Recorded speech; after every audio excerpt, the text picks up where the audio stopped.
In this video, we're going to be covering the 3 best exercises you can start doing at home today for your knees, especially when you're coming back from an injury. And we'll also have a bonus tip at the end, how you can incorporate these exercises into your routine, regardless if you're a seasoned athlete or just starting out. My name is Andres, and I'm here on YouTube to help you reach your athletic potential. No need to waste any time. Number 1 on the list is simply walking backwards or any sort of reverse out knee pain. You can walk backwards on flat ground or even better, uphill, drag a sled backwards, or if you're at a generic gym, walk backwards on a treadmill that is turned off. It might not be great for the treadmill, but it'll definitely be good for your knees. This walking backwards motion puts your knees in that knee over toe position in the most gentle way possible. This is due to your knees working in a concentric only fashion and in a short range, which allows you to do this movement nearly every day with minimal tissue damage.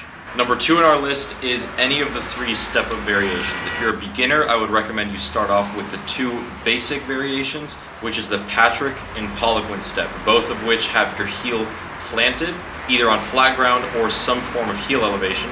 And once you advance a little bit further, you can progress onto the Peterson variation, which has your heel floating throughout the movement. All 3 of these are short range knee extension movements, which the short range again is going to cause minimal tissue damage. However, you are controlling the movement through the concentric and eccentric portion of the movement. This is different than walking backwards, where you're solely performing the concentric on the way back. Number 3 on this list is likely one of the most famous ATG movements, and that is the ATG Split Squat. ATG standing for ass to grass split squat. Unlike normal split squats that I would personally consider more of a half range split squat, this variation puts your front knee in full flexion and your back hip in near full extension. Unlike the first 2 exercises that are working a short range, this works a long range. Not only a long range in your front knee, but a long range in your back hip flexor, as well as potentially some long range ankle extension in your front leg.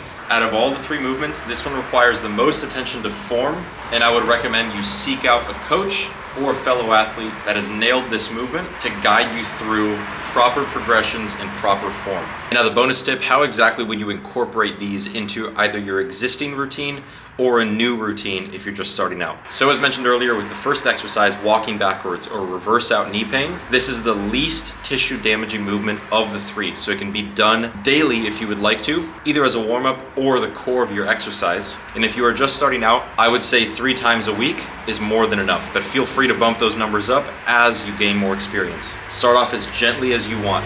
That could be just walking backwards on flat ground, and once you feel comfortable with that, find a nearby hill, or better yet, a treadmill that's turned off, which by the way, if you go on Facebook Marketplace, I'm sure you can find plenty of dead treadmills that'll be perfect for this exercise. Or get yourself a sled, load it up with some weights, sandbags, whatever you've got, and start dragging it backwards. And then with step-ups and ATG split squats, I would recommend incorporating these when you've already had leg days. So if you're used to having leg day 2, maybe 3 times a week, and hopefully you're actually doing leg day, maybe try replacing one of your squat days with an ATG split squat day, and maybe replacing one of your lighter leg workouts with a step-up day. Balancing movements like regular ass to grass squats, ATG split squats, and the short range step-up are going to give you phenomenally athletically balanced legs. And as you progress further, you might start adding in other movements like Romanian deadlifts, seated good mornings, 45-degree back extensions, VMO squats, hack squats, etc. But that's for another video. Thank you so much for tuning into this quick guide. If you would like more tips on optimizing life through movement, exercise, diet, and more, please subscribe so you can stay up to date. I appreciate you watching to the end of this video. Peace.